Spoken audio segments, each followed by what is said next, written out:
The Westminster system, which Singapore has adopted, draws a clear distinction between a Member of Parliament or MP and a political office holder or POH. A POH can be the Prime Minister, a Cabinet Minister, Minister of State, or a Parliamentary Secretary. Now, all POHs are MPs, but few MPs are POHs. Now, technically, POHs are a part of the executive branch of government, which is headed by the Prime Minister.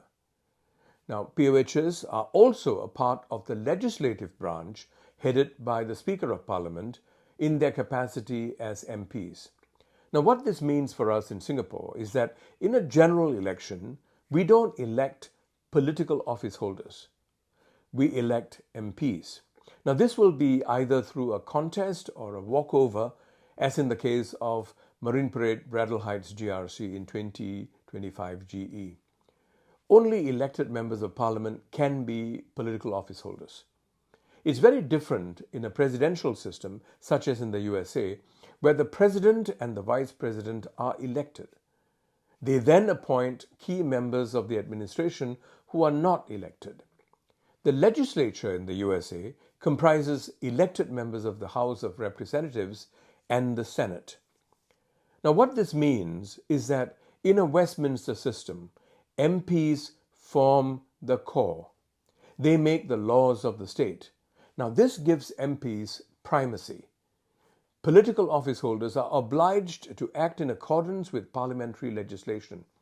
In Singapore, the primary role of MPs vis-à-vis political office holders is less apparent. The logic of the Westminster system would play out better if we evolve into a multi-party system. The other duty that MPs have is to cater to the concerns and interests of their constituents and bring them up in Parliament. There is a healthy tension in Parliament between MPs and political office holders. This can involve requests on behalf of constituents or debates on constitutional and other bills that affect residents in general. Now, why have I taken time to highlight this? Well, I'm cautioning against barking up the wrong tree in a GE by looking mainly for people with PhDs or deep analytical skills or oratory skills. So what are the qualities we want to look for? First, the capacity for empathy, care, and human connection. Second, the ability to simplify and decomplicate when grasping an issue or communicating it to the public. And thirdly, strength of character, the courage to speak up when you know it's the right thing to do. These are the core qualities we want to see in MPs. If the candidate has compelling expertise or experience, exceptional sharpness of mind, or leadership prowess, he or she can and should be considered for political office. To me, this is a second or third order consideration in a GE.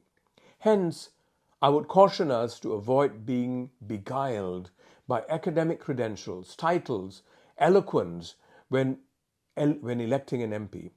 Now, when I was an NMP, I had a ringside view of the performance of elected MPs. Those who impressed me include Denise Phua, Inderjit Singh, Sylvia Lim, Halima Yaacob, and Irene Ng. They stood out for their willingness to go to any extent to achieve their goal, which was almost always in the best interest of the people.